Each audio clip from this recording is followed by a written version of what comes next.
Bonjour à tous, chers lions, j'espère que vous allez bien. Bienvenue dans cette nouvelle capsule vidéo.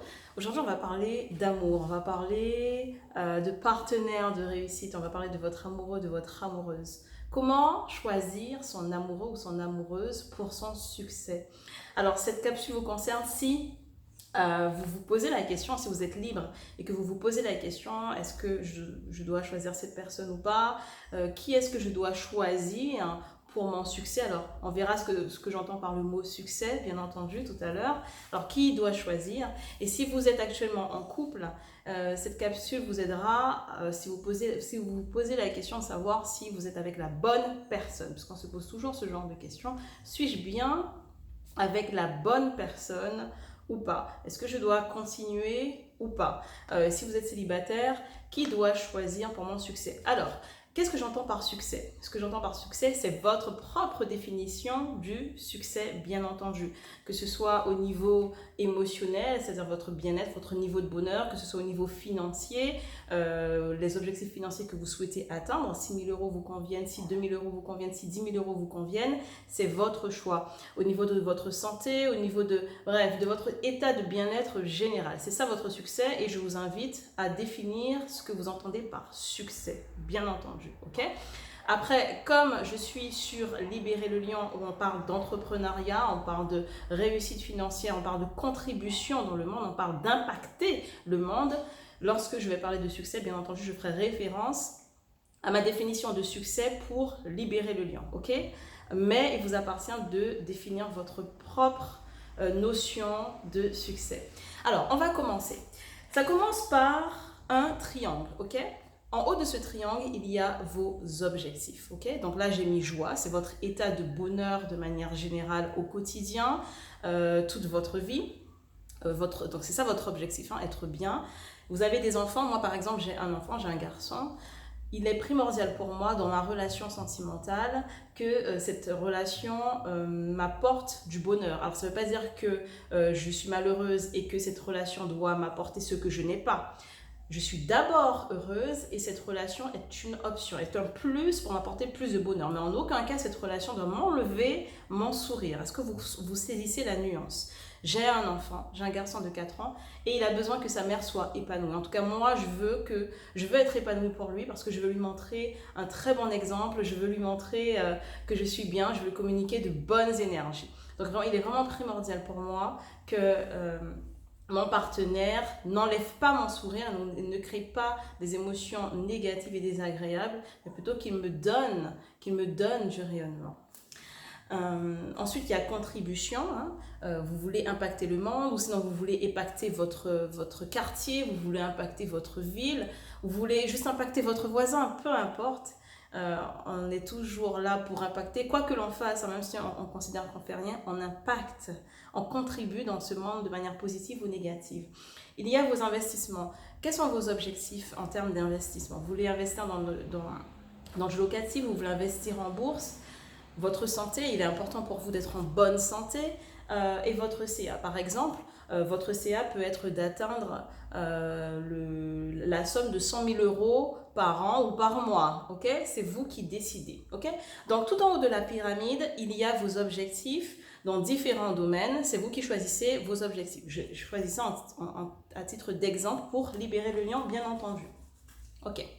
Alors, pour atteindre, une fois que vous avez fixé vos objectifs, la personne que vous allez choisir pour vous accompagner dans votre démarche, dans votre vie, elle doit vous apporter en fait 3 piliers. Parce qu'en fait, pour atteindre vos objectifs, vous avez besoin de vos piliers émotionnels, mental et physique. Je m'explique.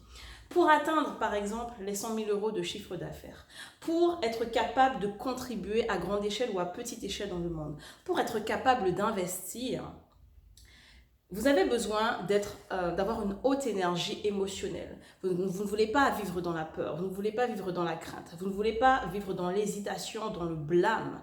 Donc si cette personne vous amène au niveau émotionnel beaucoup d'émotions désagréables, des émotions qui vont vous freiner dans votre élan, elle ne va pas concourir à atteindre vos objectifs. Il y a également le physique. Alors, bien sûr qu'il y a le sexe, il y a les plaisirs charnels. Et les plaisirs charnels contribuent justement à vous mettre dans un état émotionnel qui va vous permettre de vous dépasser, de démultiplier vos talents, vos forces, votre détermination.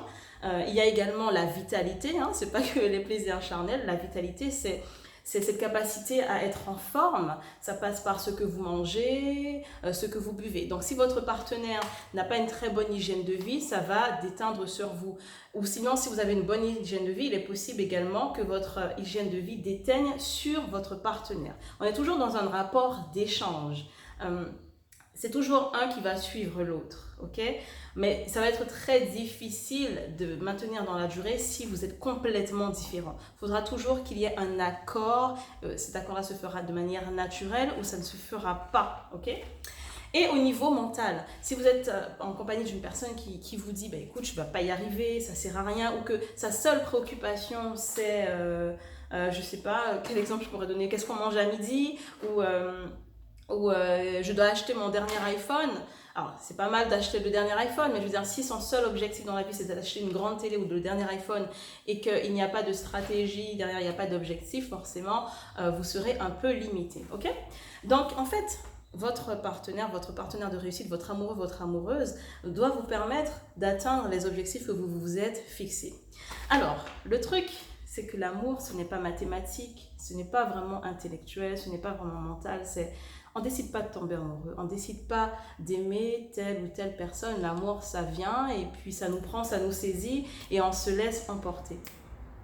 Et il ne s'agit pas en fait de vouloir diriger ses sentiments, de se dire ok, bon, moi je veux faire 100 000 euros de chiffre d'affaires, bon, je pense que je vais choisir cette personne parce que cette personne est la personne qui convient. Non, c'est pas ça l'amour en fait, parce que l'amour c'est vraiment se laisser transporter et puis c'est surprenant l'amour, ok? Ce n'est pas ça le propos. Mais vous devez savoir que dans une relation de couple, on suit toujours l'énergie de l'autre, ok? Donc si l'énergie de l'autre est en haut et qu'on est en bas, il y a deux solutions. Et c'est pareil pour l'amitié, c'est pareil pour tout type de relation, mais plus en amour, puisqu'il y a cette intimité qui lie davantage. Donc si votre partenaire est en bas, soit elle va vous tirer vers le bas, ok? Soit c'est vous qui allez tirer vers le haut. Je ne pense pas qu'il y ait une troisième solution. Okay. S'il y a une troisième solution, ben, partagez-la dans les commentaires, mais généralement c'est ainsi que ça se passe. Et en fonction de vos objectifs, il faut savoir également qu'en fonction de vos objectifs,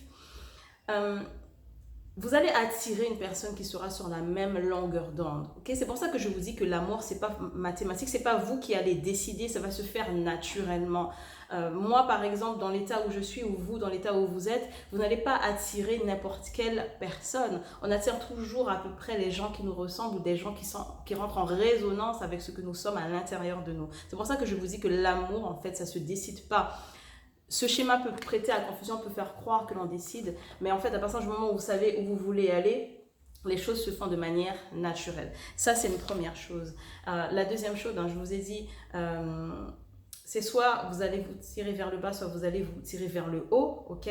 Mais de toute façon, si vous n'allez pas dans la même direction, si vous ne regardez pas dans la même direction, même s'il y a l'amour, il y aura toujours un moment où vous allez décider soit de continuer, soit d'arrêter. Si vous décidez d'arrêter, ce sera parce que justement vous allez remarquer que ça ne va pas, que vous n'allez pas dans la même direction, que vous ne voyez pas dans le même angle. Et si vous décidez de continuer justement, et c'est ça le pouvoir de la communication, le pouvoir du soutien, le pouvoir du couple, si vous décidez de continuer malgré vos différences, malgré vos divergences, vous allez justement décider de mettre des stratégies en place afin d'atteindre tous les deux vos objectifs. Vous allez définir vos objectifs communs et vous allez décider d'agir au niveau physique, émotionnel et mental afin d'atteindre vos objectifs. Ok?